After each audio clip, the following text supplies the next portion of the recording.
this episode, some of the names have been changed.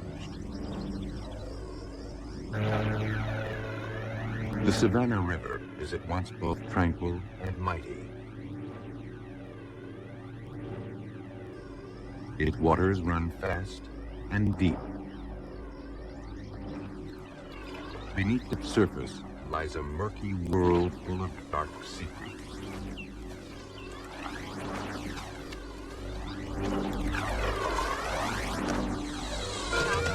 On August 15, 1998, the Richmond Augusta County Fire Department in Augusta, Georgia, responded to an urgent 911 call. A house on Elizabeth Drive was on fire.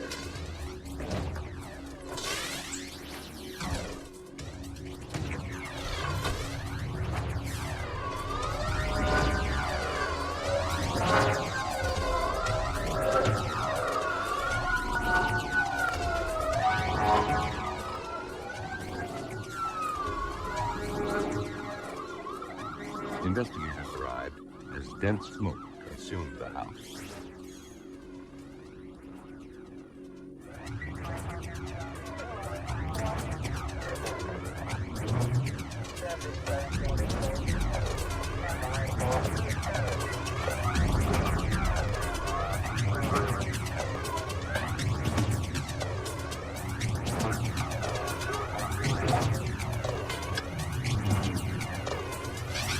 They scrambled to bring the fire under control.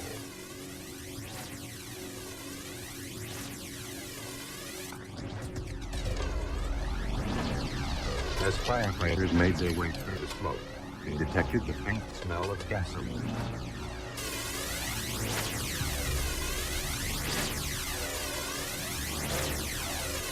They hurried to find anyone who may be trapped inside. There were indications the fire started in the foyer.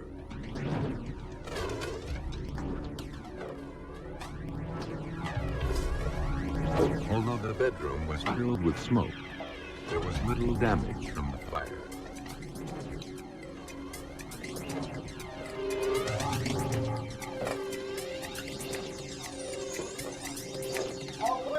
Firefighters were relieved to find no one was home. It was now up to arson investigators to determine the cause of the fire. Neighbors told police a man named Al Hamilton owned and lived in the house. They hadn't seen him since yesterday, and his car was gone. Okay, does anyone else live here with him? I don't think anybody lives. The Richmond County Sheriff's Department began a routine investigation. To investigator Dwayne Piper, there were many unanswered questions. My initial impression of the scene was that there was foul play involved. The fires did not seem to start from the actual walls themselves. They seemed to originate just out from the wall. And in my mind, that suggested that it wasn't an electrical fire.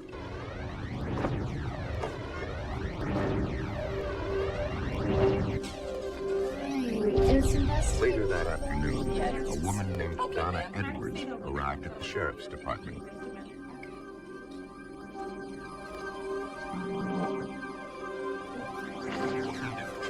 She said she was Al Hamilton's girlfriend and was concerned when he missed their date. She drove by his house and panicked. Well, we've been in the house, and I can assure you I was not in the house. Donna was relieved to hear that no one was injured, but she was still worried. I haven't even talked to him since last night. The last I saw of him. It wasn't like him to just take off without a word. He tells me everything. Hamilton was very close to his family. Check his mom. He took care of his elderly mother and disabled sister who lived in town. Donna called them, and they hadn't heard from him either. Recently divorced and living in her mother's house, Donna told Piper she and Hamilton were very happy.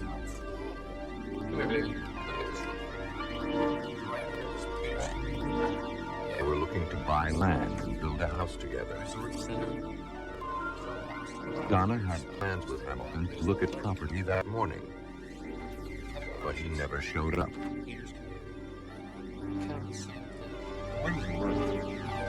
Donna told Detective Piper that Hamilton worked as a manager at a local bar. Normally he calls. She worried about his long hours and said he didn't get off work until after 3 a.m.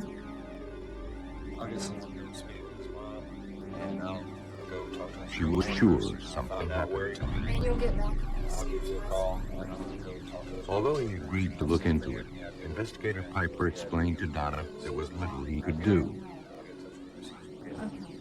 Hamilton was a grown man, could disappear if he wanted. After 2 days, there was still no word from Al Hamilton.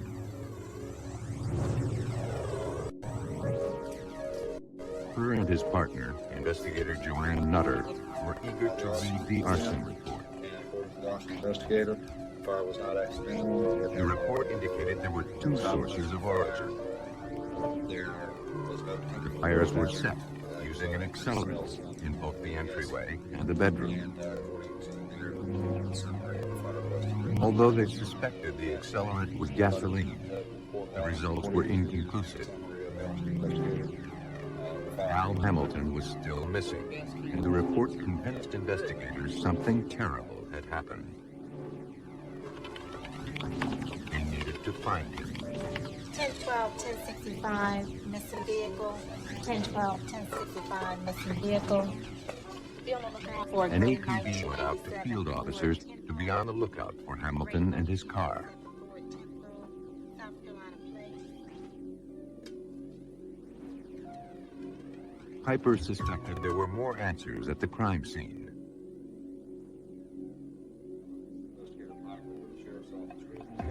He called the Georgia Public Safety Office for assistance.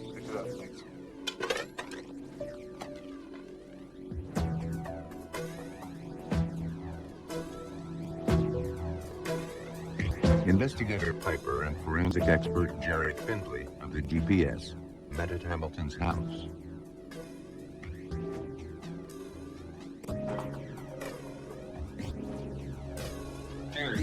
Findley noticed a strange dent on the footboard of the bed.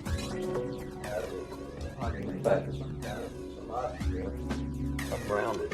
It was consistent in size and shape with a baseball bat. Findley also saw what appeared to be blood on the footboard. The pattern resembled a swipe stain. Swipe stain is when a bloody odd swipe between non-bloody surface. You can tell movement Right there. which way the swipe is actually going. The stain traveled from left to right as he faced the foot of the bed.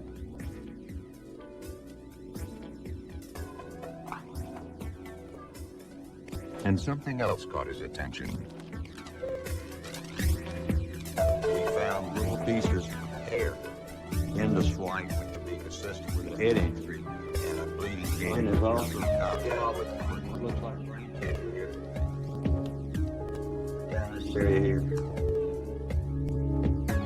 The location of the stain would appear to be that someone was look out with their hair at the foot of the bed.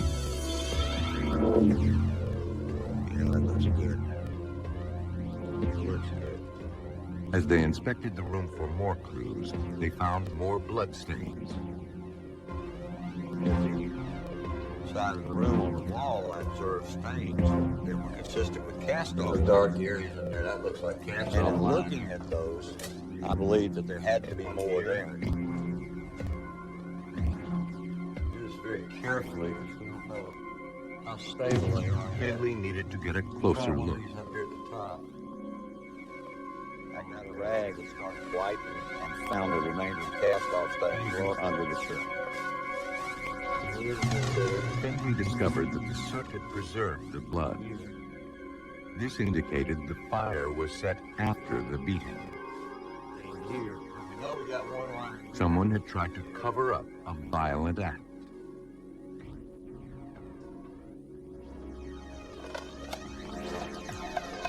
To reconstruct the events, Findlay ran strings backwards from the blood spatter on the walls to the area of origin of the blood. There is where you want to put that, where you want to put the string. Okay. A laser beam helped him determine the exact angles and trajectories of the spatter. That's where you need to go here. Well, I completed my analysis by first measuring the directionality of the impact stains. Go ahead, right there. I calculated the angles at which they actually struck the wall and drew the strings back. It's looking good where the strings crossed. That is the point of origin of the blood, which would have to be the head of the victim.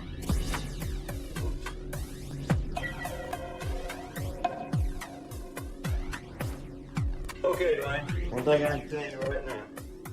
The ball was delivered. The head area took place. It will be right here. Right in this area right here. That's the area of impact for these strands. Right in this area.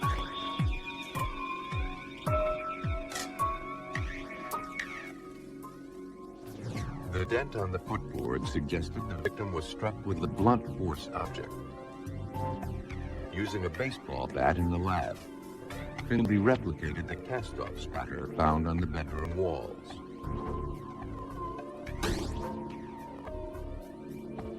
Cast-off stain is as the item is brought upward from that impact. It has a certain amount of blood on the instrument itself, and that blood is actually being cast off.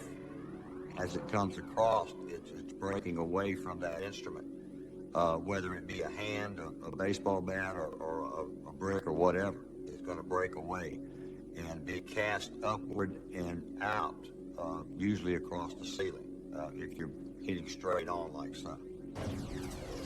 Investigators knew something violent happened in Al Hamilton's house. But now the question was Hamilton the perpetrator or the victim?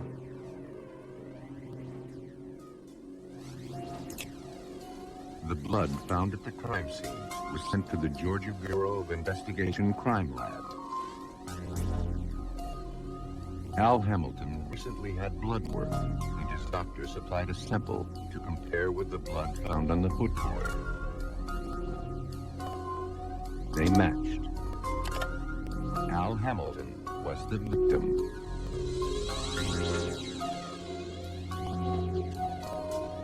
Chief Medical Examiner Chris Sparring analyzed the photographs of the scene. The arc of the blood and the amount of cast-off trajectories told a violent story. Based upon the evidence that was illustrated in the photographs, this was a crime that incorporated a great deal of aggression, of anger, or perhaps even hatred.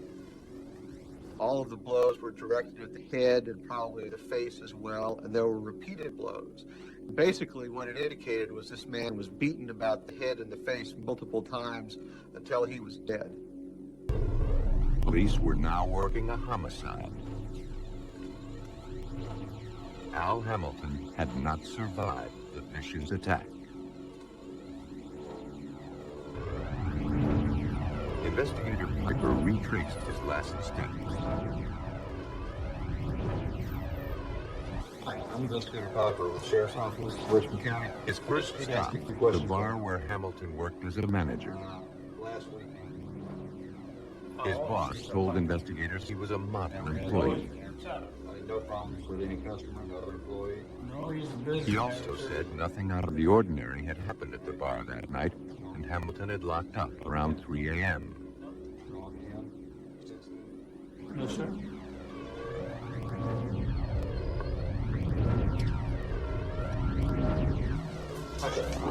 Piper met again with Donna Edwards. I'm okay. You drive okay? Yeah, I'm better. I need answers. He asked her if she could think of anyone who would want to harm Hamilton. She did recall something that had happened a few months earlier.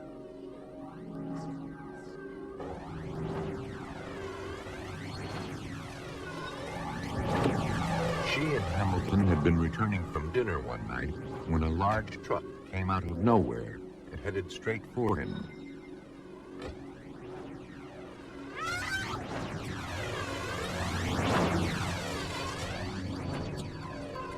jumped out of the way, but was almost run down. The truck looked like the one her ex-husband, Rodney Richardson, used at work. She said Richardson couldn't come to grips with the divorce and was jealous of her relationship with Hamilton.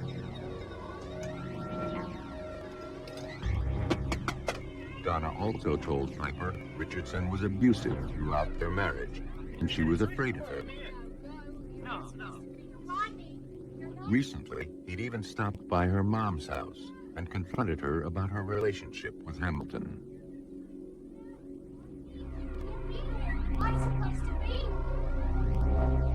But still, Donna didn't believe Richardson was capable of murder. Besides, she said, she had received a phone call from Rodney at 1 a.m. at her mom's house on the night of the murder. He told her he was at a phone booth on the other side of town.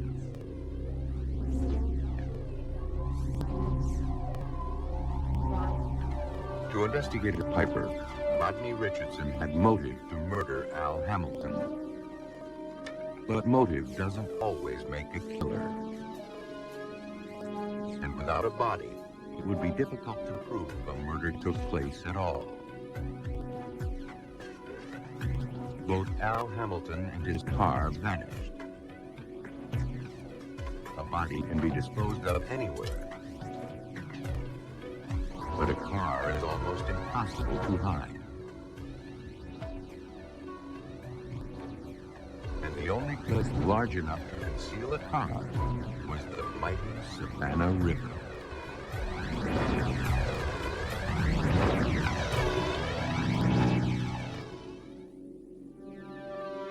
In Augusta, Georgia, investigators uncovered the brutal slaying of Al Hamilton. His killer set fire to his house, attempting to cover up the crime.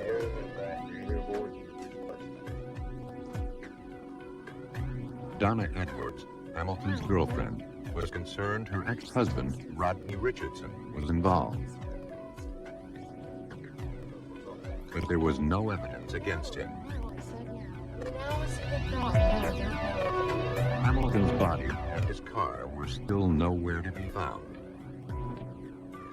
Police believed the answer lay at the bottom of the Savannah River. Despite a thorough search, they found nothing. Investigator Dwayne Piper was frustrated by the case. Well, there were many challenges that we faced in the investigation. For starters, there was no bodies, so a lot of the evidence had been consumed in the fire or destroyed in the extinguishing of the fire. There were no eyewitnesses to the investigation, so there was no one with whom we could speak that could tell us what happened. Piper learned Richardson dropped by Donna's mother's house on the morning of the fire. But Donna was not home.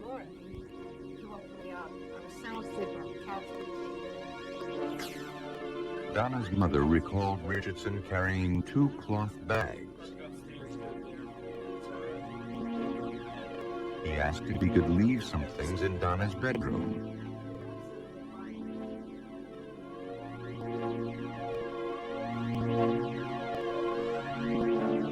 When he came out, he wasn't wearing his shoes and no longer had the bags.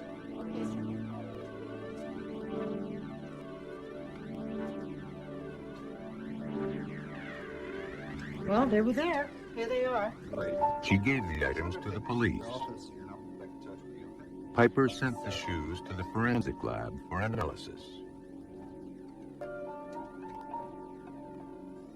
Piper contacted Donna and asked her why she never mentioned the bags. She said she was afraid to say anything. She recognized the bags as belonging to Hamilton and didn't want to believe that Richardson was somehow involved. Investigator Piper was certain Rodney Richardson had killed Al Hamilton. He now hoped the tennis shoes could place him at the scene. At the lab, the technician examined the shoes for any debris or ash in the treads. And he also ran tests for the presence of gasoline.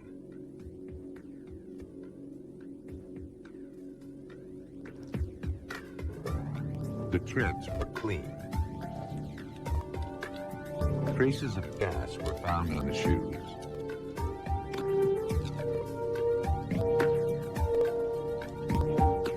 But traces of gas weren't enough. Richardson worked in construction and came into contact with it daily.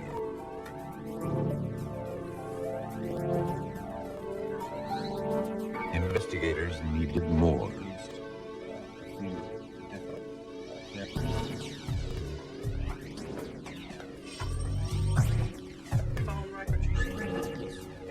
Piper remembered Donna said she received a 1 a.m. call from Richardson on the morning of the fire, saying he was calling from a payphone. Piper wasn't so sure. On a hunch, he secured Al Hamilton's phone records. On the night in question, a call was made from Hamilton's house to Donna's house at 1 a.m. Al Hamilton couldn't have made the call. He worked until 3 a.m. Though circumstantial, the call suggested that Rodney Richardson was in Hamilton's house on the night of the murder.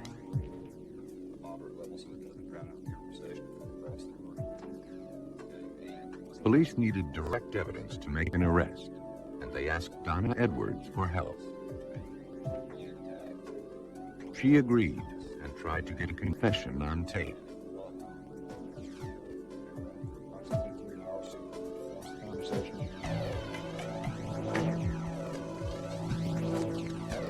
Donna recorded her conversations with Rodney over a period of several evenings.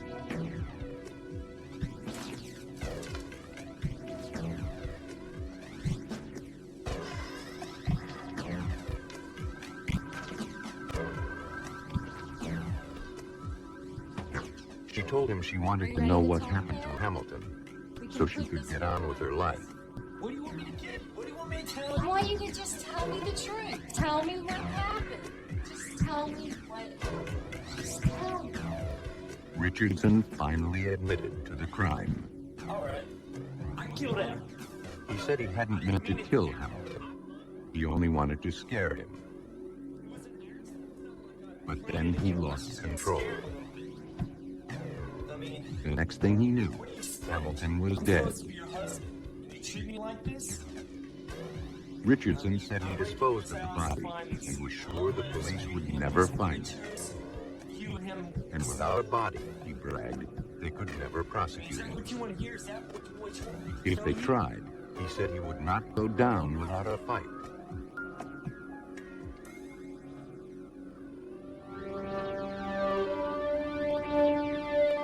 What do you want me to get? What do you want me to tell you? I want you to just The tell me. confession was enough to get an arrest warrant. All right. I killed him. How about that? I didn't mean it to happen, but it did.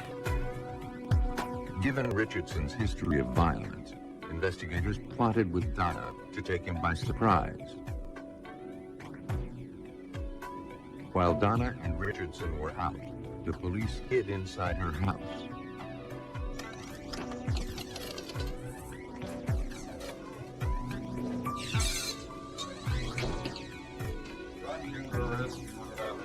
What is it? Their plan worked.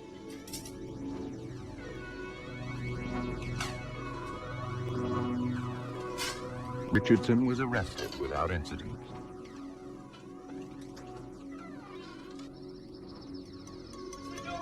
Based on the evidence, investigators believe Rodney Richardson broke into Al Hamilton's home to ambush him. But he was overcome by rage, and after repeated blows, Hamilton was dead.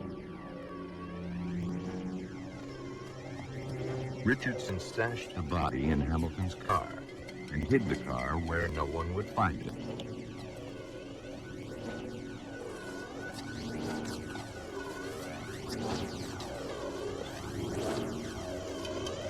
Attempting to cover his crime, he set the house on fire.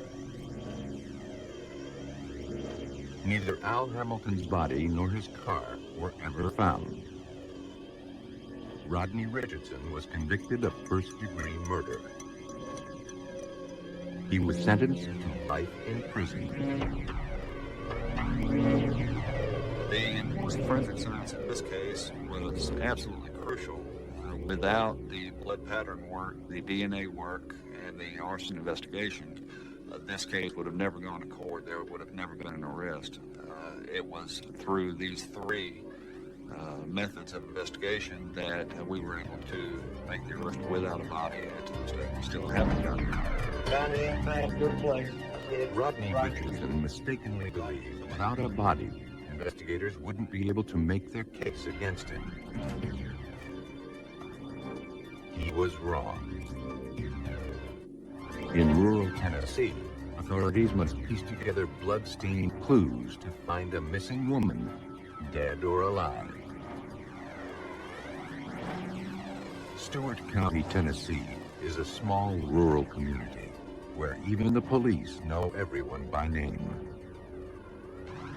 They average just one violent crime a year. On a Monday night in late 1990, a hunter spotted a car partially hidden by trees.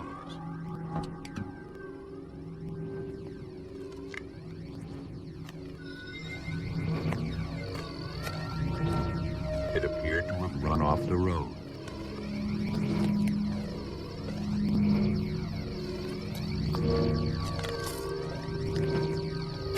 As he approached the car, he noticed no one inside.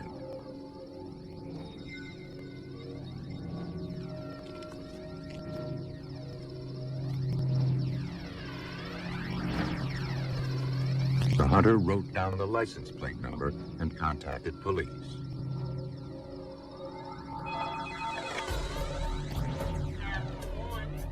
The Stewart County Sheriff's Office received the call.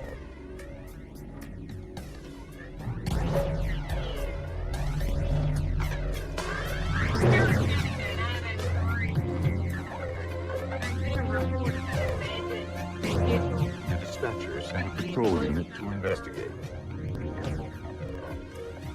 She ran the license plate number and discovered the car was registered to June Atkins.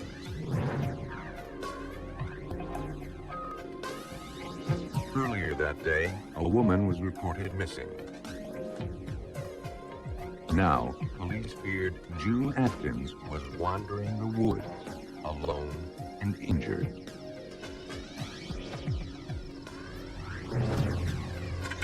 In Tennessee, Stewart County police were dispatched to an abandoned car that had run off the road. The car was registered to a missing woman named June Atkins. Police found the car wedged against a tree. The passenger side door was opened, and it looked as if someone had gotten out. Inside the car, police found little.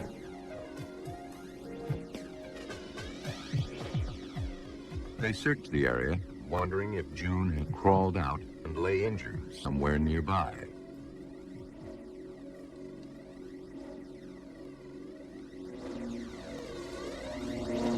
They found nothing.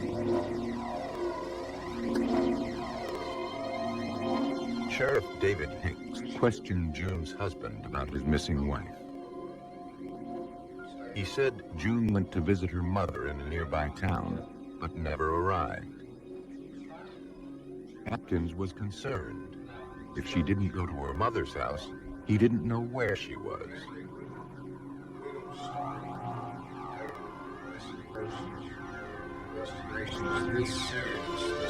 Sheriff Hicks told Atkins he found her car and believed she had been in some kind of accident.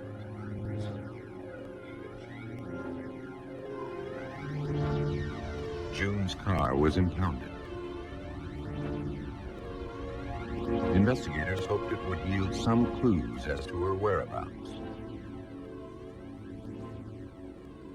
Forensic examiners looked for fingerprints and anything else that would explain what happened to June.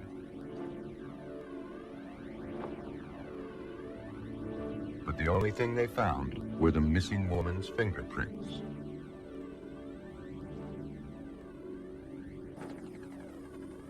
Police needed to act quickly. If June Atkins was injured and wandering in the woods, she would need medical attention.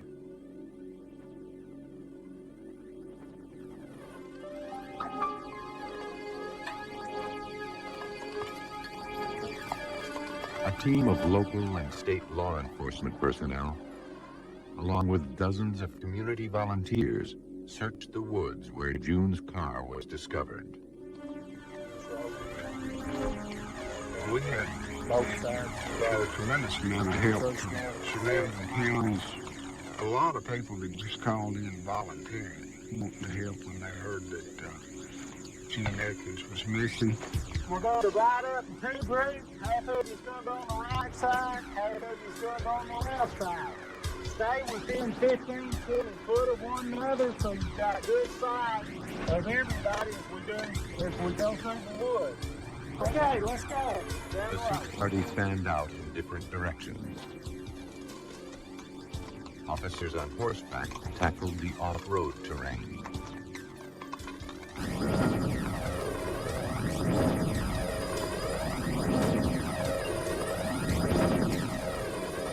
The Tennessee Highway Patrol provided helicopter surveillance and a contact point from above.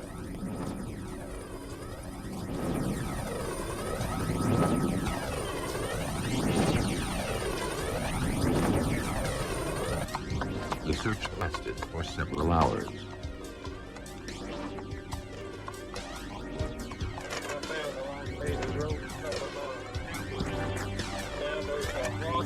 Police received a call over the radio.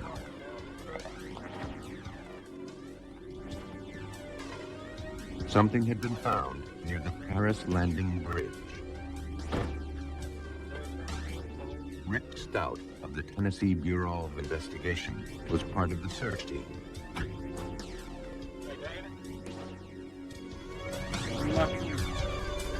He brought what was discovered to Sheriff Pitts. Out of here on Highway 79, on the side of the road. A group of searchers had found a patchwork quilt.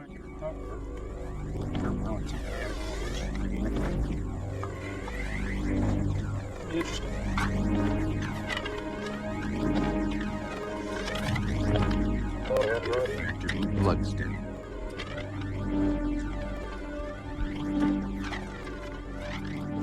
Near the quilt were a pair of men's cotton work gloves.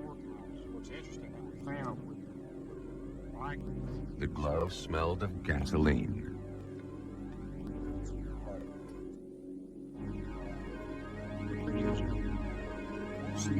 The investigation changed as searchers realized they may now be looking for a body.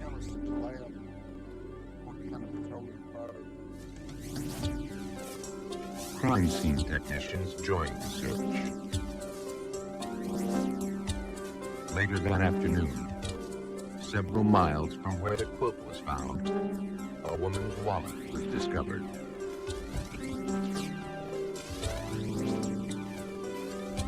Search command, I have found a wallet and some identification. Search people out your way.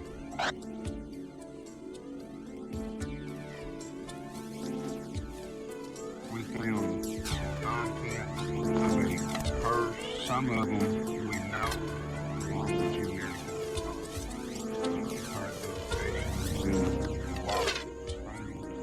Found some other contents that appear to come from a purse.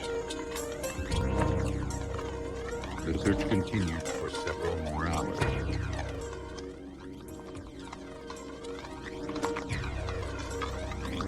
Then, more disturbing news. A large amount of blood had been found in the grass.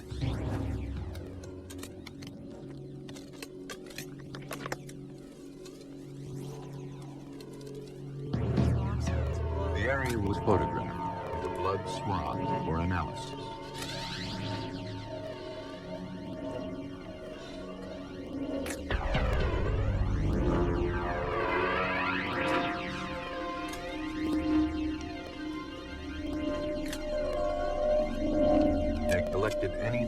may be of help, including blood-soaked grass.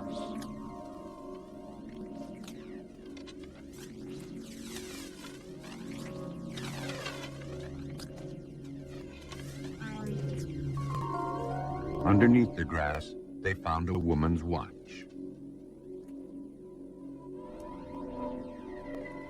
Rick Stout believed the findings suggested something horrible had happened to June Atkins.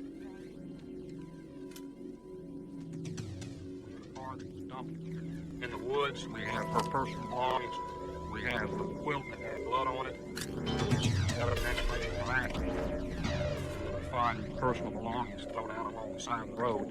She's not going to do that. You know, her driver's license, her wallet, and other personal items. That tells us that there is foul play involved. Rick, you take.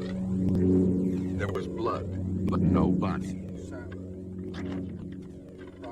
And investigators had questions.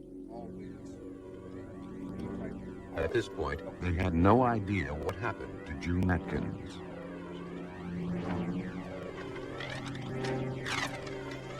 We did not have any evidence as to where she might be or her body might be.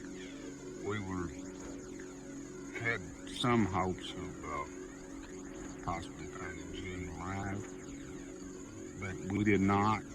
Let's see, I think the first thing. Everything collected was sent to the Tennessee Bureau of Investigation Crime Lab.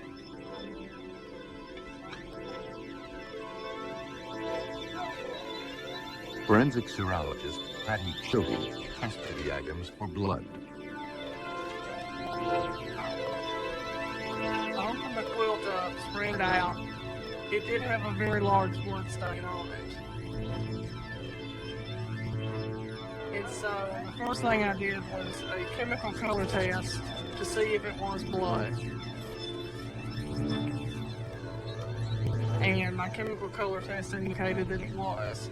So the next thing I wanted to do was determine if it was human blood or not. Definitely blood.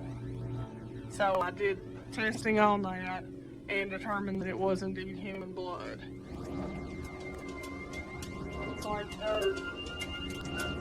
The work gloves were too dark to see any blood.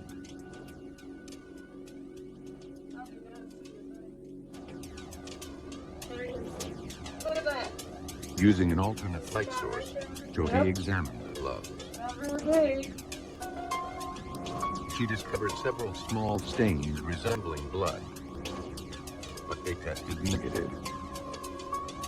The results were inconclusive.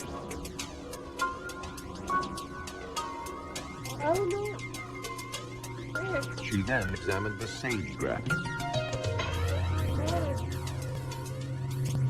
From a different scene, they had brought in some grass that they had just pulled up. And so I looked at the grass and did indeed find blood on the grass. We did a picture of it. The blood on the items was compared with a sample of June Atkins' blood provided by her doctor. The blood matched.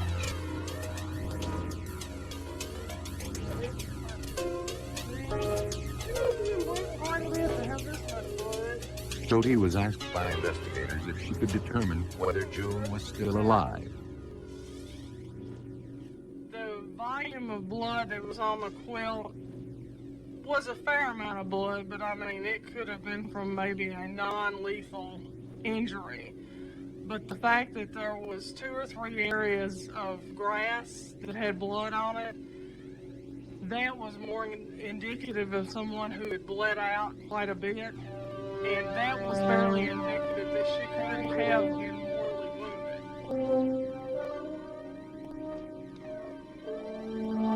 June Atkins was dead. Her killer was unknown.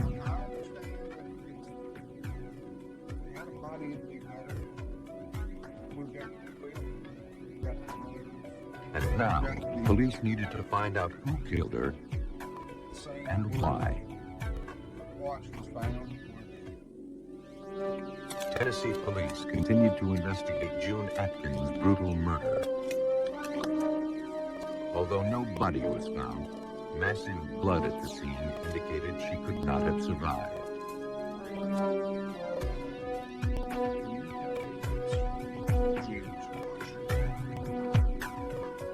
June's husband recognized his wife's watch.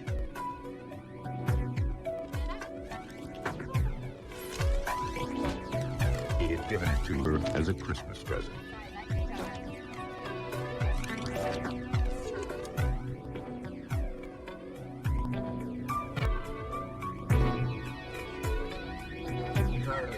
Sheriff Hicks broke the news of June's murder to her husband and asked if he could think of anyone who wanted to harm her. June's husband recalled a note he found in June's car several weeks before she disappeared. It was in a man's handwriting, asking her to meet him at the Dyers Creek boat ramp. That was all he knew.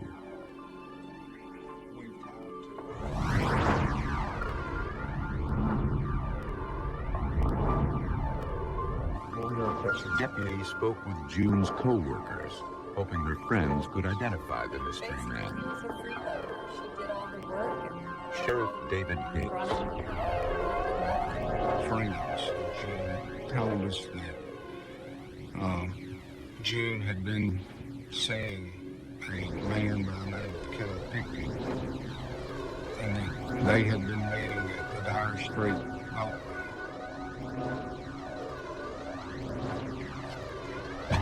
Hicks tracked down Kenneth Pipkin at the logging site where he worked. He admitted he knew June. He was dating her husband's sister.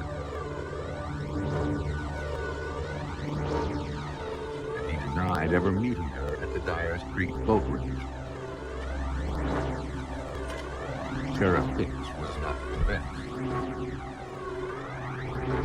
We needed to gather a lot more information before we talked to him.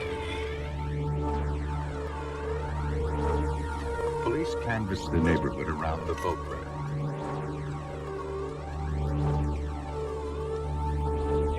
A clerk at a nearby convenience store knew June well. And she also knew Kenneth Pipkin. She didn't think highly of Pipkin. She described him as a womanizer, obsessed with his truck. So obsessed, he kept a patchwork quilt on the seat to keep it clean. One day, she recalled seeing Pipkin and June talking outside. She watched as June followed him out of the parking lot in the direction of the Dyers Creek boat ramp. The clerk told police Pipkin had come in looking for June on more than one occasion. Her story did not match Pipkin's. Police got a break. A fisherman called in with new information. He said on the day she disappeared that he was in the Dyer Street boat. He saw a woman and a man in a pickup truck. His description of the vehicles matched both Pipkin's and June's.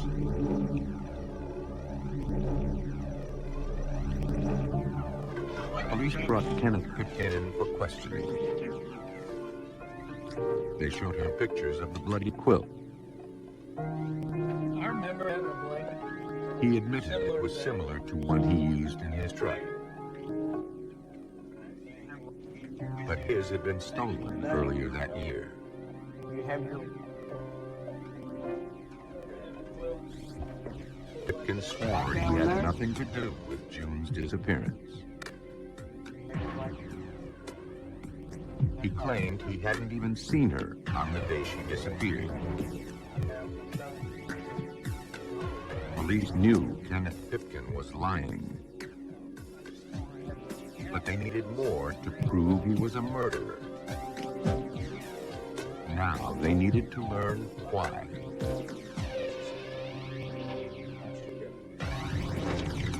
Police in Tennessee had a suspect in the murder of June Atkins. Large amounts of her blood were found in the nearby forest, but no body had been recovered. I got pictures of it. We'll try and shred it out. The suspect, Kenneth Pipkin, was seen with her shortly before her disappearance.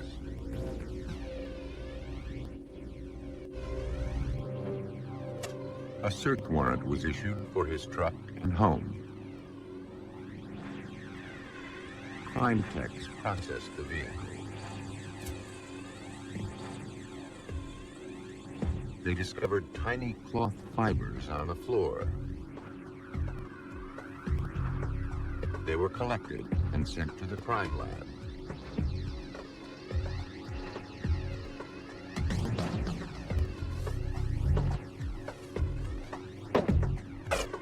Several pairs of cotton work gloves were found in the house.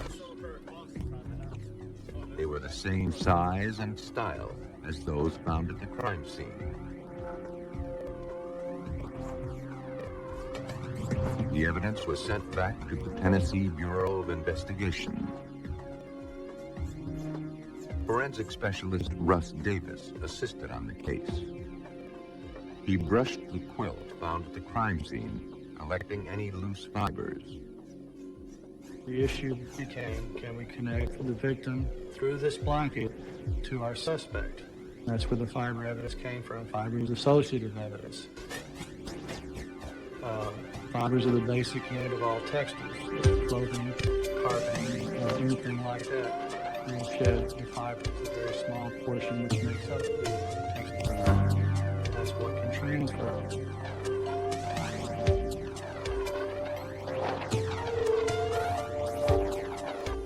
Davis then checked for a match. Those samples are then compared to the known samples from the vehicle in this case. They're then looked at to determine if there in fact was fibers, just like the ones found in the blanket found inside the vehicle. Fibers from the bloody quilt matched the fibers collected from Pipkin's truck. The report now given serialized evidence that this quilt had in fact been led on by the victim. The following work on the fiber then said that this material, this construction, quilt, in fact, there are fibers like that found in the suspect's vehicle. That makes a link between suspect and victim through this quilt. I think we have enough evidence to prove to the Stewart County jury that she was dead. The evidence was presented to District Attorney Dan Alsobrooks.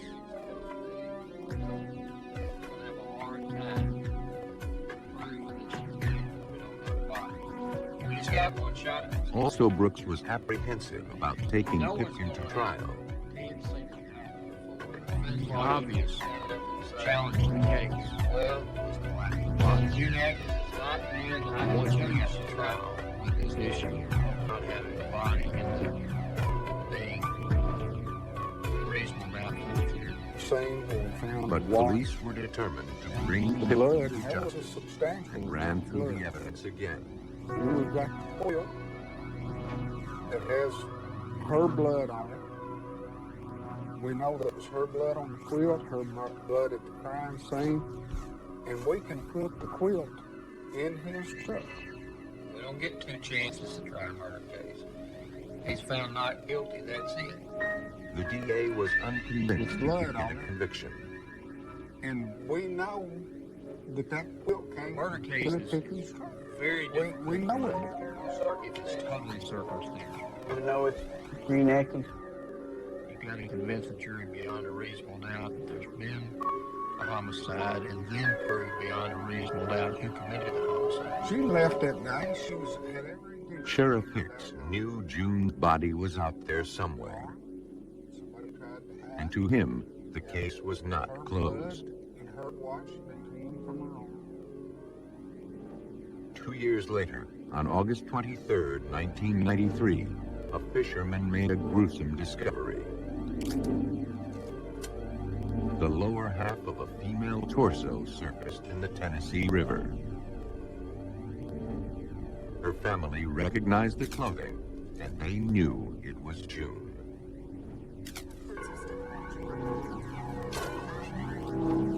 Kenneth Pipkin was arrested and charged with murder. Police believe that June threatened to expose their relationship.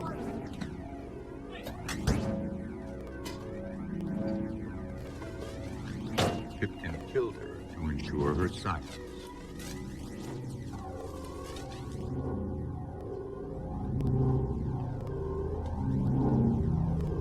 But with the help of forensic science, June's story was finally told. For a small town murder, probably as many experts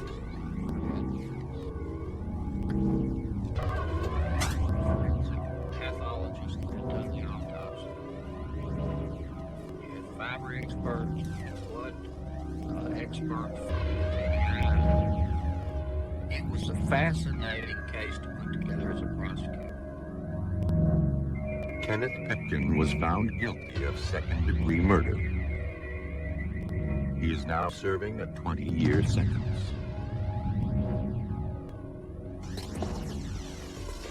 Some killers go to great lengths to keep their victims' whereabouts a mystery, leaving no bodies and only traces of the crime. There was a time when justice was scarce for these perpetrators. But today, forensic science arms law enforcement with the necessary weapons to convict, providing a witness where there is none.